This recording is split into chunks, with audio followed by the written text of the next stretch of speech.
So I've just put together a few thoughts about how we've been doing things at OLX Group, which you may or may not find useful or interesting.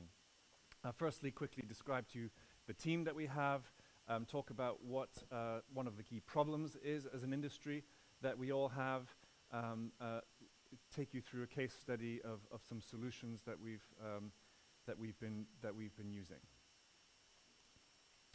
So we're a fairly large company. Most of you here know us. We have about 8,000 employees globally. We're in about 30 or 40 countries. But our policy team is very small. It's me and one other person, and we've just added this week a second other person. So now there are 3 people who are covering policy worldwide, which is pretty crazy for a company of that scale. We are based in Brussels, and the third person is now in Berlin. Brussels because we were living in Brussels, and because Brussels is an important place for regulatory and legislative work. And what do we do? Well, we do a whole range of different things. I've made myself a couple of notes here. First of all, we help the company to understand what's going on in this space through monitoring. So we'll, either through consultants or just reading the news or getting kinds of regular reports, be able to inform the business leadership about what's going on. Also, we do traditional kind of lobbying work, legislative work, where there's a government which is passing a law, like in Kazakhstan, there's a data localization law. In India, there's a new, been a long-running debate on a new data protection law, or whether it's the European Union's own legislative work. We also do what I would call more regulatory work, which could be things like talking to an authority about a particular problem.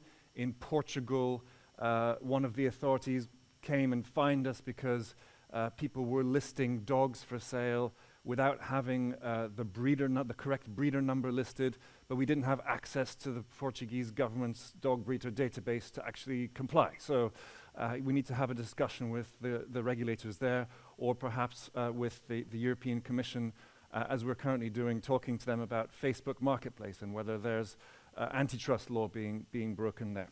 And then also work on M&A, for example, as well. So, you know, advising the company's leadership about the risks that come from geopolitical developments in a particular market, or other aspects of risk for a particular M&A, confidence in the business model given where regulation is going, etc. So, okay, so I find it very interesting work. It certainly gets me up in the morning and motivates me. I feel like it matters, but we have a big problem, which is that legislators are usually not thinking of us when they make these policies. They're thinking of Alibaba or AliExpress and Amazon and eBay and others. And as a result, we're all being damaged because legislation is being drafted around the world that really doesn't fit the classifieds model. And so, you know, these are things like you see on the screen, product recalls. You know, the European Union was talking about making marketplaces responsible for getting recall messages out to customers who've bought things. We don't even know if you did buy something, right? It's not something that we necessarily record, so we can't tell you that the product has been recalled. Know your customer is great for business customers, not so good for consumer, private individual customers. So, you know, how do you address this kind of deficit or this gap of understanding between the legislators and the policymakers on the one side and us as an industry on the other, given that policymaking is fundamentally local, right? So I'm half British and half French. I live in Belgium. Okay, that's you know, I understand how government is done in those 3 countries. Well, that's 3 countries out of, you know, however many there are in the world. Each country has its own system, its own institutions, processes, all the things that you see there on the screen. And, you know, ultimately, the only really effective approach to talking to legislators and regulators and getting them to understand your problem is personal contact. You need to sit in front of them and look them in the eye and get them to trust you. And so you need to develop local tools, and that's, you know, having colleagues who are who are in place locally, who may not be full-time government relations people, but who may be lawyers or comms professionals or others, and getting them to work, and then also helping to arm them with the right tools, making sure they have the right messages, the right words that they're using. They're not using words like dominant in the market, because that's a red flag for a lot of regulators, or making sure that you have the right media profile in given markets, and that you're members of the right trade associations, or that you have the right kinds of relationships with think tanks or other organizations. So, as I said, my role is global, which is impossible but very interesting. A lot of our work is European, and that's partly because I'm originally a Europe expert, but it's also partly because the European Union is so influential globally in terms of the regulations that it makes, which are then copied by other jurisdictions. The Indian data protection rules are a classic example, largely copied on the European Union's general data protection regulation.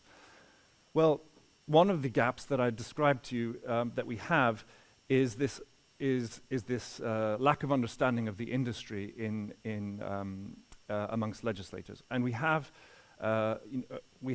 representation of the tech sector generally through big organizations which exist already, like .Europe, which used to be called EDIMA, and it's a big trade association where all the big tech companies and lots of medium-sized tech companies are members, and we all sit together and come up with common positions, and it's great. We can contribute to that and steer and learn from those discussions. But we've also gone and created new groups for specific purposes, because if you go into a meeting with a member of the European Parliament together with Facebook and Amazon, they're not necessarily very friendly to you. They would rather hear from a local player or someone who they just feel friendlier to. There's a lot of anti-big tech feeling around. So you create new groups with other players. We have, for example, created a group of marketplaces to talk about marketplace issues, and we didn't include Amazon because we knew that going into meetings with Amazon was going to be a problem. Then we created another group which was for third-party marketplaces, and that include people like Etsy or Vinted, where the marketplace itself is not selling. And then we even went more specific, and we created a group specifically for classifieds marketplaces called Classifieds Marketplaces Europe. And each of these different groups that you create is able to address different issues in a different way. And so you can do that through meetings. You have a meeting with a legislator on a particular topic on behalf of a sector or on behalf of a type of player that they may be interested in hearing with. And you can have joint letters or other tools that you use. Now the Classifieds Marketplaces Europe one, which I think is perhaps the most interesting for this group, is like a sort of like an association. We've had to invest in paying for some staff to run it for us. We've now finally launched a website, and we've had to develop some key messages, identify the right kind of priorities to focus on, etc. And we've done a lot of lobbying work on particularly the European Union's Digital Services Act, which is different from the Digital Markets Act that I can't remember your name from this morning that you were talking about. So the Digital Markets Act, which was previously referred to, is really about fair competition in markets and making sure that the biggest gatekeeper players are regulated. And the Digital Services Act is about illegal content and minimizing that. And what we've managed to do as a collection of different organizations is to make sure that we don't have know your customer requirements for marketplaces that apply to C2C trade. We've managed to make sure that there is no random checks required on the business customers for us. We are able to rely on what business customers declare to us when we onboard them. We don't have stay-down obligations, so if you take something down because it's counterfeit, you're not going to be required to make sure that nothing like that ever goes up again. We have preserved the limited liability regime. We've also managed to ensure that very large online platforms which have extra responsibilities and obligations do not include most of our industry, apart from Facebook, because we've managed to get the definitions calibrated so that we escape some of those more onerous requirements. And of course, in general, we've really built the profile of the classifieds industry.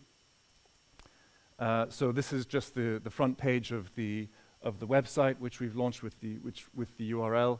It's a very early stage, and this is a tool that we want to use not just for the DSA and the DMA, which are now kind of done, but for the general product safety regulation and for all kinds of other things they're going to be coming, greenwashing legislation, green claims they're going to be calling it, all kinds of legislation which will affect us in the future.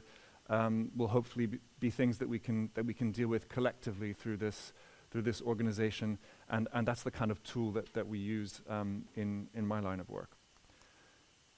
So really that was it, and I'm very happy to take any questions that you might have, either about specific pieces of legislation or more broadly about how we do the work. All right. Hi. My name's Paul. Paul Dahl, right? Dahl, yeah. That's really, really interesting. Thank you so much. I had a question for you around the Digital Markets Act in relation to Ahmad's point earlier, actually. Hopefully you saw that when he was talking about the Amazon Basics thing. We all competing against your customers. Exactly, right. And it sounded to me that that was a feature of the Digital Markets Act that was going to come in to sort of try and stop those behaviors. Marketplaces around this room will, I'm sure, have seen the success that they've seen from Amazon Basics and always be thinking perhaps we could, start to introduce our own products, white labeling, etc. Yeah. What guidance would you give off the back of that new act, and how successful do you think it will be? So, very good question. So the Digital Markets Act will apply to gatekeepers, and gatekeepers are defined according to a number of criteria.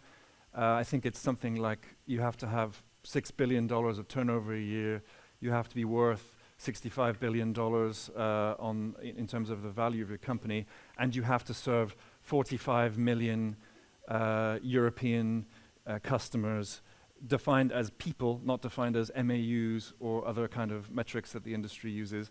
And so that will not cover anybody in this room unless there's someone from Facebook in the room, which I doubt, right? So hopefully we all escape those requirements. Now, that is this comes from a unique jurisdiction, which is the European Union, which is 27 different countries together. I said at the start of my talk that the European Union is a very influential jurisdiction, and there's a lot of copycat legislation around the world. If you take something which is designed for a 27 market environment and you translate it into a single market environment like a India or Brazil or a single country, that becomes very problematic, because then a gatekeeper who's a gatekeeper at European level, is typically going to be a US company or maybe a Chinese company. There may be a few European companies that meet that gatekeeper threshold, but if you take that logic and scale it down to a single country level, you may find that jurisdictions like Turkey or like South Africa end up finding that there are local companies that they're targeting with this kind of gatekeeper legislation. So as the world begins to copy the DMA, I think that's something to watch, is to make sure that your governments are not scaling it down to such an extent that you find yourselves being covered as gatekeepers. The specific provisions of the DMA on competing with your own customers, yes, gatekeepers will be prevented from doing certain things, such as using data that you provide to them in classic sort of Facebook marketplace fashion. You pay them millions of dollars a year to advertise there, you use their Facebook login system, and they end up using that data to replicate your business. That will be banned under the DMA for gatekeepers like Facebook. Thanks a lot for your presentation. My name is Martin, CEO of Jobico. We are powering job boards across 20 countries in the world, so we are a software provider. So I can highly relate with this fragmentation of legal policy providing, and I also saw sometimes it's contradicting. I ask myself, what scares you most if you look at the next 3 years in terms of policies that marketplaces need to adopt, or maybe what do you think marketplaces need to be scared of or watch out for? Maybe you're not scared at all. No, I mean, yeah, it's a job where there's constantly a surprise, right? Someone's always coming up with a bright idea which really isn't that bright. But I think what I would say is that legislation which has been driven for the last 20 years largely by Brussels globally, and before that maybe Washington was an important regulator, but since their legislative process has completely frozen and they're not capable of passing any laws at all, they're no longer that relevant in terms of regulatory influence worldwide. So if I look at Europe, which generates a lot of the momentum globally in regulation, I think areas areas to watch are certainly in the area of environmental protection. So what is it that we can do to move our businesses towards carbon free? For car businesses, this is really important. So we see the EV revolution coming in Europe. It's going to come in Europe probably faster than in most regions. Do we think that car classifieds businesses will survive in their current form even in 10 years' time? Is that being accelerated by the Russia-Ukraine war? Because we don't even know whether second-hand car dealers will exist in 15 years' time. Because maybe cars will only be sold by manufacturers, or maybe there'll be completely different business models around that. Who are our customers going to be in that amount of time? So green certainly is going to be driving a lot of change. Also, I think consumer protection, returns, anything that's sort of trust-focused and trust-driven, product safety, that kind of stuff will also be critical. So those are the two areas that immediately come to mind. I'm sure there are more, but thanks. Yeah. Anything more? One. Maybe this one gives for another full presentation, but what about crypto? How do you see the cryptocurrencies or the crypto blockchain payment methods enter into the marketplace space? Probably more for properties or things with higher value and the tokenization of those properties. How is the regulation going in that way? Yeah, to be super honest with you, I really am not that up on crypto and the rules. What my observation is that governments in general around the world have become quite scared of crypto and would prefer to look at sort of national digital currencies than to really allow crypto to kind of expand and flourish in an unbridled manner, an unregulated manner. So I expect that governments around the world will try to regulate crypto much more tightly than is the case today. So I expect lots of innovation around crypto, but probably within a few years that will be kind of much harder to do because there'll be a lot more regulation around it. I don't know if that really answers your question, but Yeah, I mean, it's a very long topic. All right. yeah. Let's one quick one. Yeah, so thanks, Chris. One question from my side. How do you guys see Facebook Classifieds, and how do you think, or Facebook Marketplace, and how do you think regulation is going to affect them in the medium to long term? Yeah, good question. So, Facebook Marketplace, I think for the whole industry has been a massive challenge. And certainly from our company's perspective, I think like everybody else, it's forced us to pivot and to change and to look at, what Ahmad was saying, look at areas where we don't think that they'll follow. But I think, Facebook is big enough and rich enough that it can follow a lot of places that we don't imagine that they will follow, right? In terms of regulation, I think we look at the regulatory developments here as really critical to the health of our sector, because if the whole sector can be taken over by a big player, then that's not great in terms of innovation in the world, because all the innovation is pushing in one direction instead of really being truly innovative. And certainly the direction of travel with the DMA is going to help. And I think the United States is remarkably likely to follow this summer with the America Choice and Innovation Online Act, which will replicate a number of the provisions and principles of the DMA. And I think that will help in the future. But of course, a lot of damage has been done already, and that's not something that I think is recoverable. I think it's more about the future and making sure that big giants are not able to abuse partners in the way that they have done in the past. So. Awesome, thank you, Chris. That was remarkably interesting.